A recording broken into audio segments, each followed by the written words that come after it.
Javier Díaz-Canseco, lucha anticorrupción. Han explicitado bastante bien en el plan de gobierno, sí. Pero ¿qué es lo más importante de todo? ¿Qué es lo más importante para nosotros? Primero, declarar el delito de corrupción como un delito imprescriptible a nivel constitucional. ¿Qué quiere decir eso? Que se persigue de por vida, que no caduca su persecución judicial. No expiran las culpas. Correcto. Y nunca. Por lo tanto, no vencen los plazos nunca. No tendríamos un García que se va 10 años y luego regresa y postula y puede volver a ser presidente habiendo evadido responder a los procesos que tenía abiertos. Segundo punto, la muerte civil de aquel que sea sentenciado definitivamente por corrupción. ¿Qué significa? Tanto como corruptor como corrupto. Es decir, el que le rompe la mano y el que recibe el billete, los dos. Eso después de un proceso penal. Por supuesto, y de que haya terminado en sentencia en firme a último nivel. ¿No es cierto? Tercero, planteamos la necesidad de que la Contraloría General de la República no sea propuesta por el Presidente de la República con una terna, sino que sea elegida a través de propuestas independientes, porque el que vigila no puede ser propuesto por el vigilado, le quita independencia y le quita autonomía. En cuarto lugar, planteamos la necesidad de que el Congreso de la República tenga en la Comisión de Presupuesto un equipo técnico que haga seguimiento día a día de la ejecución presupuestal. Nos interesa también que la impunidad parlamentaria no sirva como excusa a los Rafo y a la señora Chacón, por ejemplo, para no presentarse ante los tribunales por procesos que están desvinculados de su función parlamentaria, porque son previos a su función parlamentaria. ¿Quiere decir que los congresistas llamados por la justicia podrían o deberían presentarse? Correcto, con una sola excepción, que son los denominados delitos de opinión. Es decir, el parlamentario sí debe, o la parlamentaria debe tener una garantía de poder opinar, de poder juzgar, de poder emitir posición, sin ser perseguida por eso. Es importante también que sean revocables los miembros del Congreso y el Presidente de la República y su plancha. ¿Por qué? Porque esto permitiría que la población pueda castigar a las organizaciones que abusan del poder. Congresista Galarreta, ¿cuáles son los conceptos relacionados a la lucha anticorrupción que ha trabajado, ya sea en Alianza por el Gran Cambio o los que ahora está pensando proponer en el Congreso? Primero que hay dos opciones que son las que han quedado para la segunda vuelta.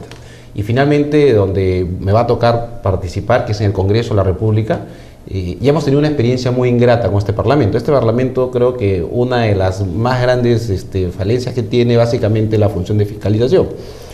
En el actual Congreso tienes una alianza con el APRA, el Fujimorismo, estuvo Solidaridad Nacional y UPP, que es la alianza que ha llevado a la mesa directiva 5 años. Claro.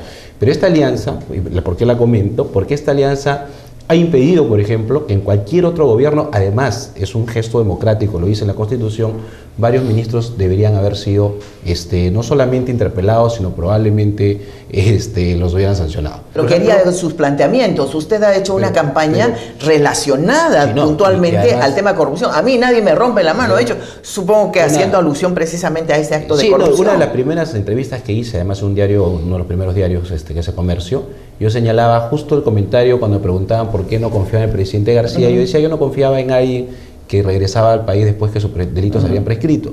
Y cuando se trató de ver si había consenso, definitivamente no había consenso para estas propuestas que estamos de acuerdo. ¿Qué le hace suponer que eso puede cambiar, ser distinto, que no se va a decepcionar nuevamente? ¿La propuesta de Gana Perú le parece conveniente en ese aspecto? En algunas sí, en algunas me parece. Puntualmente de imprescriptibilidad, por supuesto, totalmente de acuerdo. Mire, la experiencia de quienes estamos yendo a la reelección y de algunos que están regresando debe generarnos más las diferencias políticas que van a haber. No tengo dudas que van a haber diferencias políticas o ideológicas en el Parlamento y las vamos a debatir.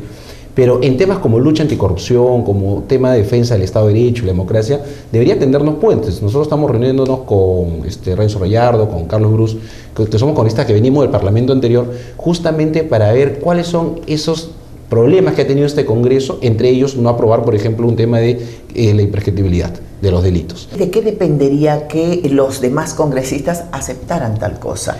Habitualmente es muy conocido que los congresistas no aprueban nada que los desacomode. ¿Por qué tendrían que votar por el levantamiento de la inmunidad? Yo creo que el resultado electoral es un mensaje claro a la población que requiere cambios importantes. Es decir, nosotros defendemos lo que algunos creen que está mal, es el modelo económico. Para nosotros el modelo económico no está mal, sino digamos, el Estado que no hace bien su labor. ¿Okay? Pero eso es un debate, como digo, ideológico y político. Pero también hay un mensaje señalado para aquel presidente como García, que pensaba que todo era perfecto y que se hinchaba el pecho, que le decían, oye, aquí nosotros estamos en contra de los faenones y que no haya pasado nada. Entonces, por ejemplo, el Castillo es uno de los ministros que ha debido definitivamente no solamente haber sido expulsado, sino tal vez con una acusación constitucional. ¿Por qué no se ha hecho en su momento? Porque no tienes mayoría. En el Parlamento actual no había mayoría. Por ejemplo, yo sí el tema de la inmunidad la tocaría con pinzas. Porque hay un riesgo, válido para mí, discrepará tal vez Javier, de que las dos propuestas tienen un vicio de autoritarismo. Una ya conocida, la del fujimorismo, y otra con riesgo de los nexos con un modelo extranjero.